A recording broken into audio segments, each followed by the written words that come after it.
क्या आपको भी पता नहीं था कि प्रेगनेंसी के दौरान लगाने वाली क्रीम आती है जिसका यूज़ करने से प्रेगनेंसी के बाद बहुत कम स्ट्रेच मार्क आते हैं, लेकिन आपने उस क्रीम का यूज़ नहीं किया और प्रेगनेंसी के बाद आपको बहुत ज़्यादा स्ट्रेच मार्क आ चुके हैं। तो इस वीडियो में मैं आपको बताने वाली हूँ कि प्रेगनेंसी के बाद जो स्ट्रेच मार्क आ जाते हैं बहुत ज़्यादा, उसे मिटाने के लिए कोई क्रीम या कोई ट्रीटमेंट होता है या फिर नहीं। इस वीडियो में मैं आपको यह भी बताने वाली हूँ कि अगर आपका स्ट्रेच मार्क जो है प्रेगनेंसी के बाद या फिर किसी भी रीज़न से बहुत पुराना हो चुका है, मतलब 10 साल या 20 साल इतना पुराना स्ट्रेच मार्क है, तो क्या हम उसे भी मिटा सकते हैं या फिर नहीं। जो स्ट्रेच मार्क है वो क्या पहले जैसी, मतलब ऐसी कोई ट्रीटमेंट है जिससे जो हमारा जो स्किन है जैसे पहले दिखती थी पूरी क्लियर, क्या वैसे दिख सकता है ट्रीटमेंट लेने से। स्ट्रेच मार्क जो है वो बहुत सारे रीज़न से आते हैं, मतलब सिर्फ प्रेगनेंसी के वक्त ही क्या फीमेल्स को ही स्ट्रेच मार्क नहीं आते, ये मेल और फीमेल दोनों को ही स्ट्रेच मार्क आ सकते हैं, क्योंकि और भी बहुत सारे कारण होते हैं जिसकी वजह से स्ट्रेच मार्क आते हैं, जैसे कि बॉडी बिल्डिंग या फिर हमारा तेज़ी से वजन बढ़ रहा है या कम हो रहा है, या फिर कुछ दवाइयाँ या मेडिकल कंडीशन जिनके वजह से भी आपको स्ट्रेच मार्क आ सकते हैं। तो इस वीडियो में मैं आपको स्ट्रेच मार्क के इलाज के बारे में बताने वाली हूँ, मतलब किसी भी कारण से अगर आपको स्ट्रेच मार्क आया है तो यह ट्रीटमेंट लेने से जो आपके स्ट्रेच मार्क है वो, मतलब जो खिंचाव के निशान है वो मिट जाएंगे। चलिए फ्रेंड्स, आज का वीडियो हम शुरू करते हैं। Hello friends, welcome to my YouTube channel. मेरा नाम है पूजा साहू। पहले तो हम जानेंगे कि अगर हमें स्ट्रेच मार्क बहुत ज़्यादा आ गए प्रेगनेंसी के बाद या फिर किसी भी रीज़न के, किसी भी कारण के वजह से अगर हमें बहुत ज़्यादा स्ट्रेच मार्क आए हैं तो कौन सा ट्रीटमेंट दिया जाता है। इस कंडीशन में हाइलुरोनिक एसिड और रेटिनॉल मॉलिक्यूल का यूज़ किया जाता है। रेटिनॉल जैसे कि ट्रिटिनिन मॉलिक्यूल का यूज़ किया जाता है, जो हमें रेटिनो ए ब्रांड नेम से मार्केट में आसानी से मिल जाता है।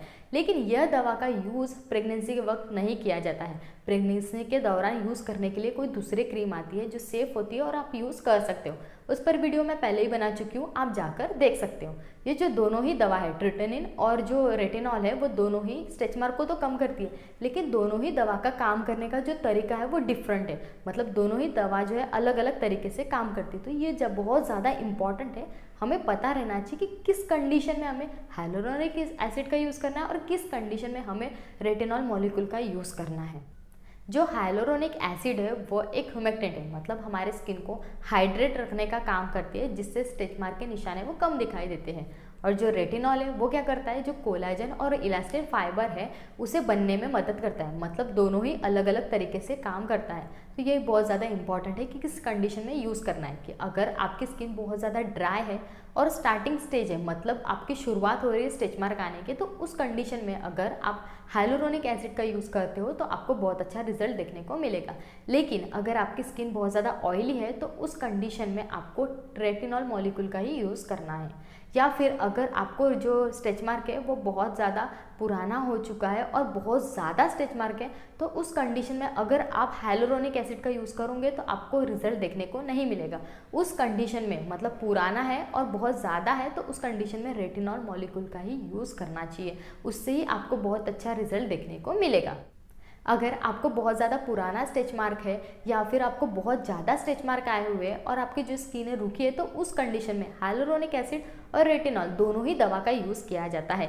लेकिन अगर आप उस कंडीशन में सिर्फ हाइलुरोनिक एसिड का यूज़ करोगे तो आपके जो स्ट्रेच मार्क के निशान है उतने नहीं मिटेंगे और आपको उतना अच्छा रिजल्ट देखने को नहीं मिलेगा। मतलब उस कंडीशन में ट्रिटिनिन मॉलिक्यूल जो रेटिनॉल है उसका ही यूज़ किया जाता है। अगर बहुत पुराना स्ट्रेच मार्क हो चुका है तो उसे भी मिटा सकते हैं, लेकिन अगर बहुत पुराना स्ट्रेच मार्क होता है तो उसे बहुत ज़्यादा दिन लगता है, बहुत वक्त लगता है और उसे मिटा पाना थोड़ा सा मुश्किल होता है। इसीलिए अगर आपको डिलीवरी हो चुके हैं या किसी भी रीज़न से स्ट्रेच मार्क आना स्टार्ट हो चुका है तो आपको स्टार्टिंग के ही फेज़ में उसे ध्यान देना है, उसे इग्नोर नहीं करना है। अगर आप स्टार्टिंग में ध्यान देते हो तो आपके जो स्ट्रेच मार्क है उसमें आपको बहुत कम दिखाई देंगे, लेकिन अगर आपने बहुत ज़्यादा दिन किए तो आपको ज़्यादा वक्त लग सकता है। लेकिन ये ट्रीटमेंट अगर आप लेते हो तो ऐसा नहीं होगा कि आपकी जो स्किन है पहले जैसी थी वैसी दिखने लगेंगी, लेकिन आपके जो स्ट्रेच मार्क है वो काफ़ी कम होने लगते हैं। पुराने से पुराने स्ट्रेच मार्क को ठीक करने के लिए रेटिनॉल मॉलिक्यूल का ही यूज़ किया जाता है। इसके अलावा और भी अदर ट्रीटमेंट होते हैं, जैसे कि लेज़र थेरेपी लिया जाता है या फिर माइक्रोडर्माब्रेशन किया जाता है, जिससे स्ट्रेच मार्क के निशान जो है बहुत ही ज़्यादा कम हो जाते हैं। अब हम जानेंगे इन दवाइयों के डोज के बारे में। अगर आप सिर्फ हाइलुरोनिक एसिड का यूज़ कर रहे हो तो आपको वो जो दवा है उसे सुबह और रात लगाना है। आप ये जो हाइलुरोनिक एसिड है उसे धूप में भी लगा कर जा सकते हो।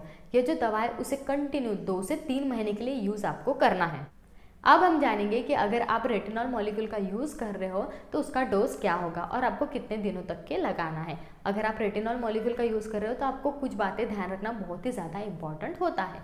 ये जो क्रीम है इसका यूज़ रात को ही किया जाता है, क्योंकि इस क्रीम को लगाकर आप धूप में नहीं जाते, इसलिए ये बात को ध्यान रखना है कि आपको इस क्रीम का यूज़ सिर्फ रात को करना है। यह क्रीम थोड़ी सी स्ट्रॉन्ग होती है, इसलिए बहुत ही कम कॉन्सेंट्रेशन से इस क्रीम को दिया जाता है।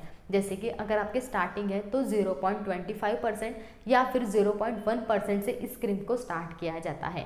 उसके बाद इसकी जो कॉन्सेंट्रेशन है उसे बढ़ाया जाता है, जैसे कि कुछ टाइम होने के बाद, कुछ मंथ होने के बाद, जैसे आपका स्किन जो है वो सूट करने लगेगी, मतलब आपकी जो स्किन को आदत हो जाएगी, तो उसमें उसके बाद उसका कॉन्सेंट्रेशन बढ़ा देंगे। उस कंडीशन में आपको 0.1% या फिर 0.5% की क्रीम आपको दे सकते हैं। यह क्रीम को लगाने के बाद आपको ये बात याद रखना है कि आपको धूप में गलती से भी नहीं जाना है।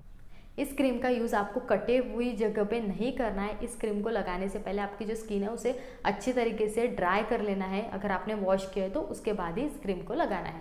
लेकिन अगर आपकी स्किन बहुत ज़्यादा सेंसिटिव है और आप बहुत ही कम कॉन्सेंट्रेशन पे भी यूज़ कर रहे हो, फिर भी आपकी जो स्किन है वो सूट नहीं कर पा रही है, तो उस कंडीशन में आपको क्या करना है, मॉइस्चराइज़र पहले अप्लाई करना है, उसके बाद इस क्रीम को लगाना है। या फिर मॉइस्चराइज़र के साथ भी मिक्स करके आप इस क्रीम का यूज़ कर सकते हो, जिससे आपको कोई भी नुकसान देखने को नहीं मिलेगा, मतलब कोई भी रिएक्ट नहीं करेगी आपकी स्किन। और जैसे जैसे और आपको क्या करना है, उसे कम क्वांटिटी में लगाना है बहुत ही, फिर उसे धीरे धीरे क्वांटिटी जो है उसकी उसको बढ़ाते जाना है। और अगर आपको बहुत ज़्यादा प्रॉब्लम है तो आपको हफ्ते में एक बार भी आप लगा सकते हो।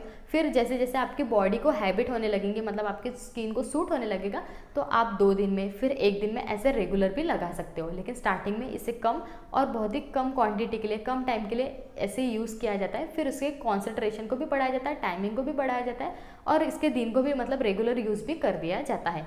यह क्रीम का भी यूज़ कंटिन्यू आपको 3 से 6 महीने के लिए करना है। 3 से 6 महीने यूज़ करने से आपको जो ये जो रिजल्ट है बहुत अच्छा देखने को मिलेगा, मतलब जो आपके दाग है, स्टिच मार्क के, वो मिट जाएंगे। अब हम जानेंगे कि अगर आपको रेटिनॉल और हाइलुरोनिक एसिड दोनों का ही यूज़ करना है तो उसका डोज क्या होगा।